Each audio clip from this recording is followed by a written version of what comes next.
Cyprien et lançons-nous dans les 12 infos du mardi 15 mars 2011. Et pour changer un petit peu d'histoire, puisque le 15 mars, en moins 44 avant Jésus-Christ, c'était il y a un moment, Jules César a été assassiné. Oui, de 23 coups de poignard lors d'une réunion du... Quoi On a tué César? Oh non, mais j'adorais ces salades, moi. Tes petits bouts de poulet, là, c'était délicieux. Méchant de l'avoir tué.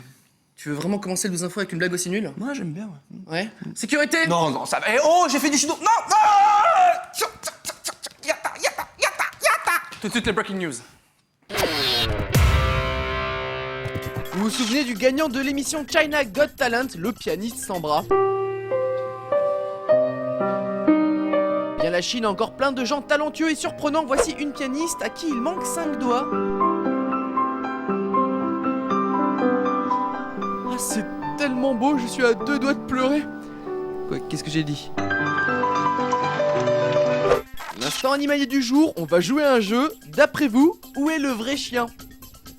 Bon d'accord, là c'était simple. On va compliquer un petit peu alors.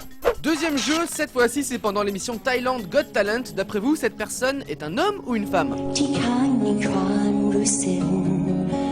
C'est facile comme jeu? Ah ouais?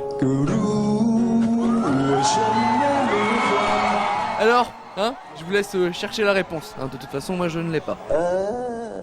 Et pendant ce temps-là, en Russie, lors d'une émission politique, un artiste et un écrivain se sont trompés. Ils pensaient être dans une émission de catch. On admire le temps de réaction de la sécurité.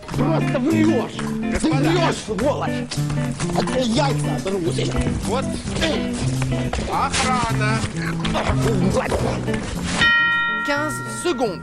Personne n'a bougé d'un centimètre. Elle me plaît bien cette émission. L'homme courageux du jour, il est turc et lorsque son camion d'essence prend feu dans une station et que tout le monde prend la fuite, lui monte dans son camion pour le déplacer dans un lieu sûr. Quel courage! Bon, le problème c'est qu'il a cramé toutes les voitures sur son passage à cause de l'essence qui a coulé. Courageux, mais un peu con. Les policiers lors du carnaval au Brésil sont bien embêtés pour contrôler les voitures mal stationnées. Ah bah non, c'était pas une voiture. Oh là là, vivement que le carnaval soit terminé, hein, parce que je sais plus où donner de la tête. Hein. Et enfin, vite, c'est l'heure des cours, le moment pour ingurgiter tant de connaissances. Et son bureau aussi, hein, c'est bon. Après les semaines d'investigation, nous avons enfin trouvé le plus gros radin de France. Il est artisan dans le Tarn et il avait égaré une pochette contenant plus de 9000 € en billets et en chèques. Heureusement pour lui, 3 ouvriers trouvent la pochette par terre et sans même penser à se partager le butin, ils remontent jusqu'à notre artisan pour lui rendre l'argent. Ça, c'est sympa. Et le petit détail qui en fait notre plus gros radin de France, il aurait donné 5 € de pourboire à ceux qui lui ont rendu la cagnotte. 9005. Alors, je ne suis pas spécialement radin, mais je crois que j'aurais réagi un petit peu différemment, hein. Oui, bonjour monsieur. Bonjour, j'ai retrouvé votre pochette avec 9000 € dedans. Ma pochette, je pensais jamais la retrouver. Elle est là. Oh, vous êtes sympa. Un instant, je dois avoir un petit quelque chose là. Voilà, j'ai 5 € en pièces jaunes, je vous remercie beaucoup, hein. C'est sympa. Mon argent. Eh, c'est bizarre, ma main, elle veut pas s'ouvrir. C'est comme même bizarre, hein. Allez. Ça reste collé, c'est fou, hein. Allez. Bon, d'accord, on fait moitié-moitié. Ah, c'est dingue. Ça s'est ouvert d'un coup, ça doit être psychologique ou je dois avoir une maladie, ça, je pense. c'est ça. Bah, attendez, oh. Ah oui, parce que j'ai déjà fait moitié-moitié. Et ça, je prends aussi, hein. Merci.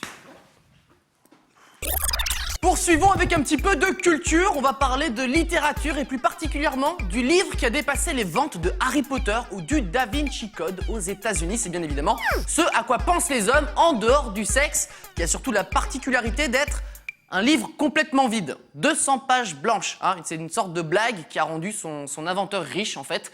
Voilà, vive la littérature en 2011. Et puis, est-ce que c'est vraiment un livre s'il n'y a rien d'écrit dedans? Parce que si c'est le cas, on va plus trop se fouler maintenant. Hein. Son introspection, le mythe en danger, ouais, ça c'est bien. Tu fais quoi? Bah écoute, je suis en train d'écrire mon bouquin là, et comme tu me vois, il me reste quand même pas mal de boulot. Hein. Ouais. Et toi, t'as commencé le tien en fait? Oh merde, heureusement que t'es là, toi. On se fait un baby? T'as fait quoi là? Là, je viens d'écrire mon bouquin.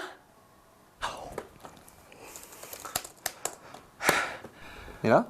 Là, je viens d'écrire le 2e tome, avant que j'oublie. Allez, on se fait un baby, je t'invite.